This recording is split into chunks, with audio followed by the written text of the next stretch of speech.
أعوذ بالله من الشيطان الرجيم. بسم الله الرحمن الرحيم. يسألونك عن الأنفال قل الأنفال لله والرسول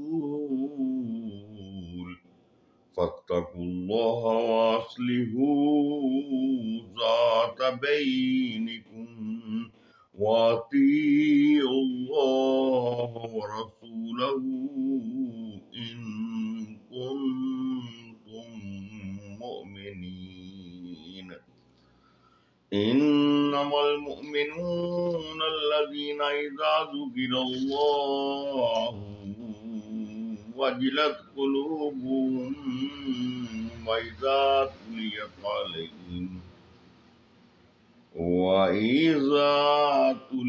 عليهم آياته زادتهم إيمانا وعلى ربهم يتوكلون. الذين يقيمون الصلاة ومما رزقناهم ينفقون.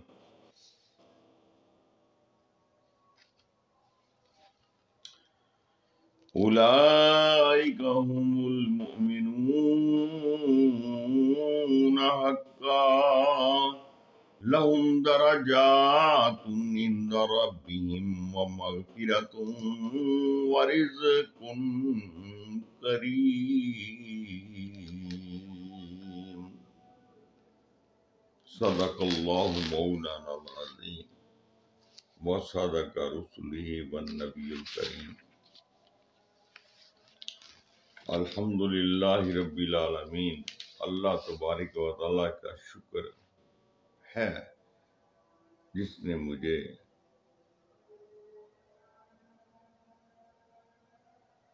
قرآن المجید، قرآن الحکیم کی سورہ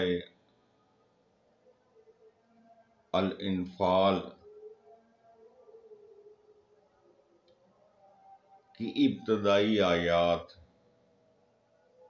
کی تلاوت نصیب فرمائی، جس کا ترجمہ آپ کے سامنے پیش خدمت ہے.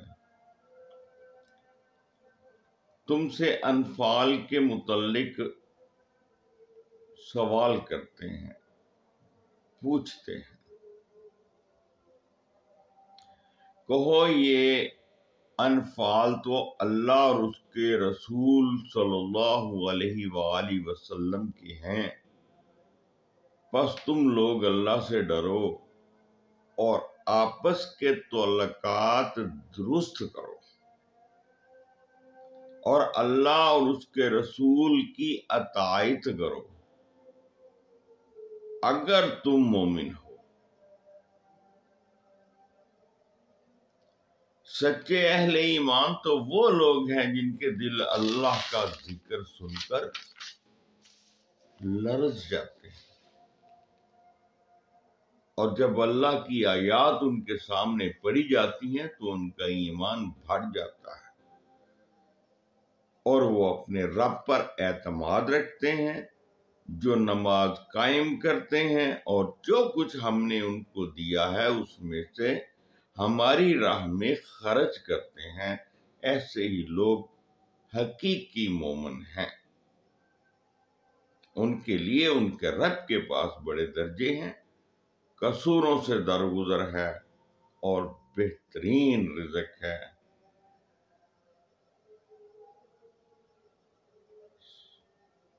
صدق اللہ مولانا العظیم وصدق رسولہ والنبی الکریم.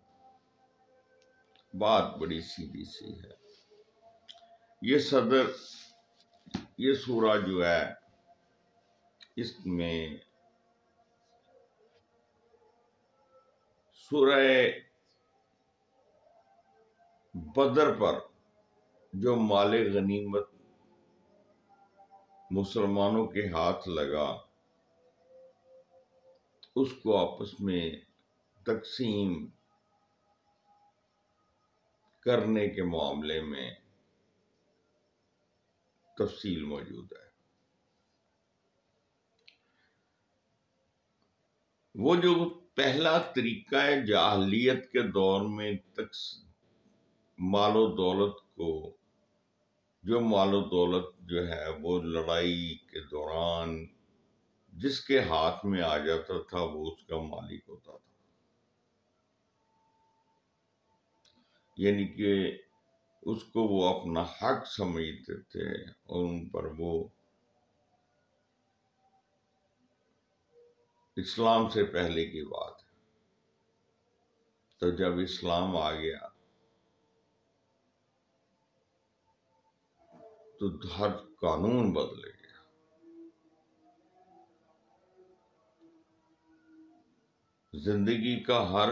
زندگی کے شعبے میں ہر معاملے میں اللہ اور اللہ کے حکم کے مطابق چلنے میں ہی فلاح اور کامیابی بیان کی گئی۔ ہمارے یہاں پہ بھی اس صورت میں بھی یہی بات کہی جا رہی ہے کہ آپ اپنے ایک دوسرے کے تعلقات جو ہے نا ان کو دیکھو اور اللہ کی جو احکامات ہیں ان کی پیروی کرو، اور اللہ کی راہ میں خرچ کرو، نماز کو قائم کرو۔ جو آپس کے معاملات کو درست کرنا، ان کو دیکھو، ان کو ٹھیک کرو، یہ بہت اہم ہے۔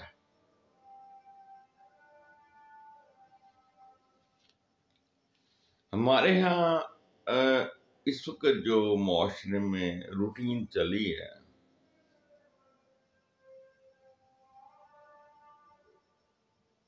اور ہمارا اپنے دین سے منہ موڑ لینا اور دینی امور اور دینی احکامات کو پس پشت ڈال دینا ہماری تباہی کا باعث ہے۔ جس کو ہم کامیابی سمجھ بیٹھے ہیں، یہ کامیابی نہیں ہے، ہماری تباہی ہے۔ آپ ٹی وی میں دیکھ لیں، جتنے چینلز آ رہے ہیں ان میں آپ کو ہر لڑکی بے حیائی میں مبتلا نظر آئے گی۔ ان کے سروں پہ دوپٹے نہیں ہیں، ان کے سینوں پہ اوڑھنیاں نہیں ہیں، جو کہ اللہ کا حکم ہے۔ حیا ختم ہو چکی، مردوں کے شانہ بشانہ کام کرنے کو کامیابی قرار دیا گیا، کامیابی قرار دیا جا رہا ہے، جبکہ اللہ نے حدود مقرر کر رکھی۔ آپ ان حدوں کو جب بھی کراس کریں گے، جب ان حدود کو توڑیں گے، کوئی بھلائی والی بات نہیں ہے، برائی والی بات ہے اور تباہی والی بات ہے۔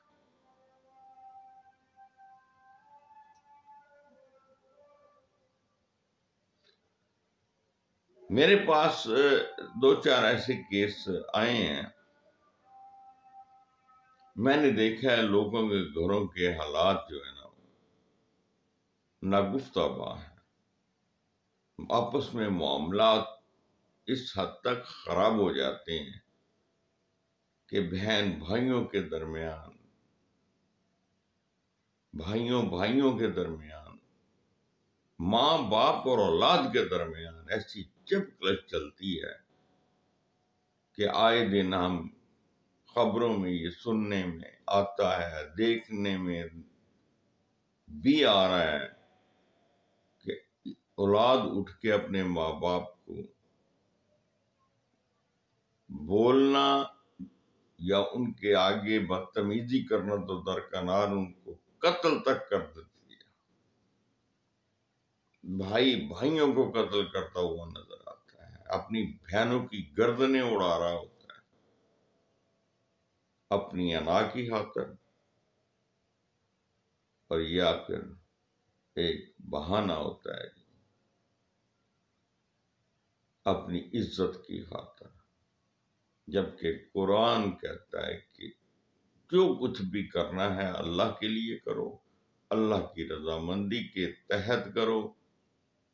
جو اللہ کی رضامندی کے تحت کام کریں گے وہی جائز ہے، جو اس کی رضامندی کے بغیر اپنی رضامندی پر جو کیا جائے گا وہ گناہ ہے۔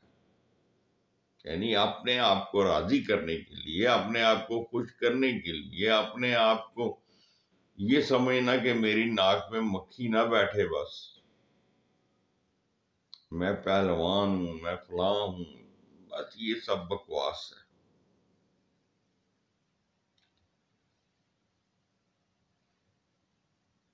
چند ایک واقعات میرے سامنے آئے ہیں جو ہمیں اپنے بچوں کو، اپنی بچیوں کو، جب ہم ان کے رشتے ناطے طے کرتے ہیں تو ان کو تربیت دینی چاہیے۔ یہ والدہ کا حق ہوتا ہے، یا ماسی کا، یا خالہ کا، یا بڑی بہنوں کا، یا اس کی سہیلیوں کا، کہ وہ اس کو آنے والے وقت میں اس کے حقوق بتائے کہ اس نے اپنے میاں کے ساتھ کیسے حقوق، کیا کیا تمہارے حقوق ہیں جو تم نے ادا کرنے ہیں۔ اور اسی طرح جو لڑکا ہے اس کو اس کے بھائی، اس کے دوست، اس کے والدین اور اس کے بڑے جو ہیں ان کا حق ہوتا ہے کہ ان کو بھی یہ یاد کرانا کہ اللہ تعالیٰ نے اور اللہ کے نبی صلی اللہ علیہ وسلم کی کیا سنت ہے اور اللہ کے کیا احکامات ہیں میاں بیوی کے حقوق کے بارے میں۔ لیکن کوئی کسی کو کچھ نہیں بتا رہا۔ ہوتا کیا ہے، لڑکی بد زبان ہوتی ہے، بعض اوقات بد زبانی کرتی ہے، جو شوہر اور ناگوار گزرتی ہے تو نوبت طلاق تک پہنچتی ہے۔ یا وہ اپنے ماں باپ کا یعنی کہ اپنے شوہر کی دولت کو چوری چھپے یا اس سے مانگ تانگ کے اپنے ماں باپ کو، اپنے بہن بھائیوں کو نوازتی رہتی ہے، تو یہ بھی بہت بری بات ہے، اس سے بھی گھر تباہ ہو جاتے ہیں۔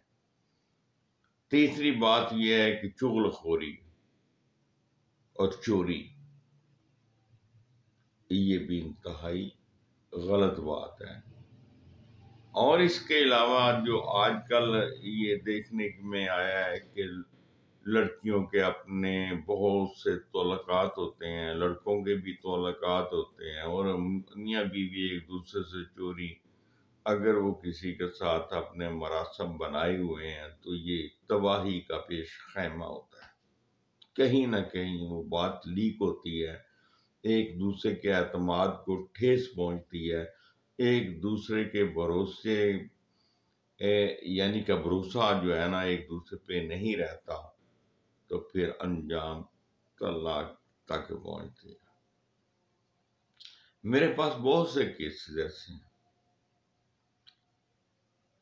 اور میں نے ایک بچی کو جب اس کی پوری داستان سنی، اس کی کہانی سنی، طلاق کا جو واقعہ اس سے پوچھا، تو جو اس نے منظر کشی کی تو وہ اپنے پہ تو وہ پانی بھی نہیں، مطلب اپنے پہ تو بات آنے ہی نہیں دے رہی تھی کہ میرا تو قصور ہی کوئی نہیں ہے۔ اور میں نے جب انتہائی غور و فکر کے ساتھ اس کی باتیں سنی اور سنتا گیا تو اخیر میں اس نتیجے پہ پہنچا، تالی تو ایک ہاتھ سے کبھی نہیں بجتی۔ وہ صرف یہی کہہ رہی تھی کہ جو میرا شوہر ہے نا مجھ سے محبت تو بہت کرتا تھا، لیکن وہ اپنی ماں اور اپنی بہنوں کے پیچھے لگا ہوا تھا۔ واللہ عالم یہ بات کہاں تک درست ہے، اور اس نے اپنی والدہ کے کہنے پہ مجھے طلاق دی ہے، حالانکہ وہ مجھے طلاق دینا نہیں چاہتا تھا، اور میری بچی انہوں نے زبردستی اپنے پاس رکھ لی۔ اس طرح کے روزمرہ کے مسائل ہیں ہمارے معاشرے میں، اس لیے ان پر خاص توجہ دینی چاہیے۔ صرف یہی نہیں بلکہ اللہ کا جو حکم ہے ہمیں نماز پابندی سے ادا کرنی چاہیے اور اللہ کی راہ میں خرچ کرنا چاہیے. یہ اس نے ہمیں عطا کیا ہے. جو بھی ہمارے پاس مال و دولت ہے اللہ کی عطا ہے نا، یہ امتحان ہے. اگر ہم اس کی اللہ کی راہ میں دیں گے تو اللہ کا وعدہ ہے کہ وہ اس سے کئی گنا زیادہ ہمیں لوٹائے گا، اس دنیا میں بھی اور آخرت میں بھی. اور پھر یہ بھی اللہ کا وعدہ ہے کہ اگر آپ میرے احکامات پر چلیں گے، میری بات کو مانیں گے، جیسا کہ ان آیات کے آخر میں لکھا ہے، تو وہ ان بڑے بڑے قصوروں کو اللہ معاف بھی کر دے گا، چھوٹے اور بڑے قصوروں کو بھی معاف کر دے گا، درگزر کرے گا ہماری غلطیوں سے، ہماری کوتاہیوں سے. اور بلکہ وہ یہاں تک کہہ رہے ہیں اللہ پاک کہ اگر آپ بڑے بڑے گناہوں اور غلطیوں سے بچو گے نا، کبیرہ گناہوں سے بچو گے، تو میں تمہارے صغیرہ گناہوں کو معاف کر دوں گا. یہ نہیں کہ آپ کو اس کے نیکی کے بدلے میں پوری پوری نیکی ملے گی، یا آپ کی برائی کے بدلے میں پورا پورا آپ کو بدلہ دیا جائے گا. یہاں تو بات ہی الٹ ہے. آپ کو یہ کہا جا رہا ہے کہ آپ اگر بڑے بڑے گناہوں سے خود کو بچا لیں گے نا، تو اس کے ریوارڈ میں، اس کے بدلہ میں بھی میں آپ کے گناہوں کو معاف کر دوں گا. کیونکہ اللہ کی شان ہے اور اللہ اس بات کا حقدار ہے کہ وہ جو چاہے کرے. مالک کائنات اور مالک کل ہے، اور وہ قادر اور قدیر ہے، اور بے شک وہ حافظ اور حفیظ ہے، وہ ناصر اور نصیر ہے، سبھی کچھ ہے. وہی بیماریاں عطا کرنے والا اور وہی بیماریوں سے شفا عطا کرنے والا ہے، وہی اولاد عطا کرنے والا ہے اور وہی اولاد چھیننے والا ہے، وہی رزق کی فراوانی کرنے والا ہے اور وہی رزق کو روک لیتا ہے. امتحانات ہیں، بندے کے ٹیسٹ ہیں.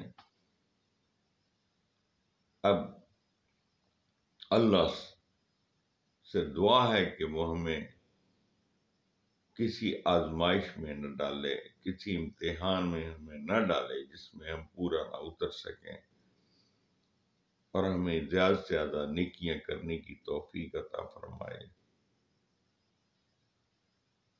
اور ایک دوسرے کے کام آنے کی بھی ہمیں ہمت دے.